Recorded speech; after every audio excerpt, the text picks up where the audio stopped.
So I had an interesting conversation with a colleague today.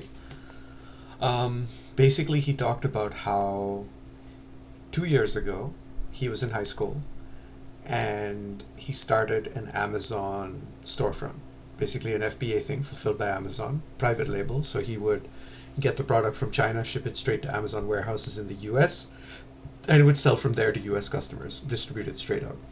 So he basically, it was during Christmas time, December 7th, December 2nd to 8th, around there, 2024.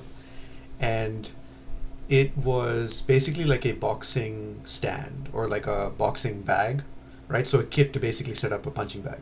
So I guess it was a good Christmas gift. And like the first day, he had like a couple $1,000s of sales, and it just kept ramping up. And by day eight, he sent me a screenshot. By like December 8th, it was like 8,000 USD.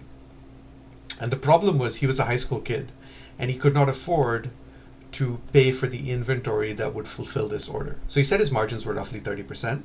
And that's including, Amazon fees and advertising and stuff. So I'm guessing maybe it would have cost him, say, $4,000 or $5,000 to order the product that would sell for 10,000. And I think this is one of the reasons that Vanader or Evan Van Auken, I've been following his content. He's an e-commerce guy, um, and an entrepreneur, and he talks about how you want to price your product at least 5 times what it costs you to produce it, because then you have enough to cover the shipping and the advertising, the cost to acquire the customer, and any other incidental fees like platform fees. And that makes a lot of sense, right? Like, so if for 10 grand, or like for 10,000 of sales it only cost him 2,000 to produce, it would have been much more doable. But even then, it would have been hard for a high school kid to get that capital. He did go to his parents, but his parents basically said, it's a scam, because they were kind of old fashioned. They saw this online thing and they didn't realize it was real orders from real people with credit cards who had already put the money down. Um, and Amazon doesn't pay you immediately. They pay you, I think, when you ship the product, or maybe they pay you on a monthly cadence. But yeah, this was really fascinating. His account ended up getting banned because he couldn't fulfill the orders.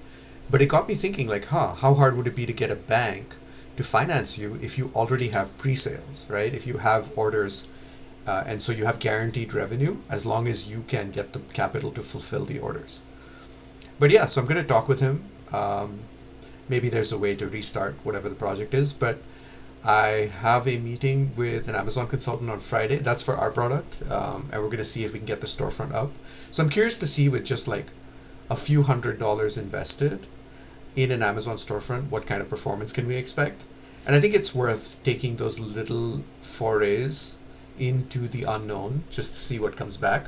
But I think his story was quite encouraging because this was relatively recent and he did surprisingly well as a complete beginner. So, we'll try it, we'll see where we get, and we will limit our downside enough that it won't really matter if nothing works out.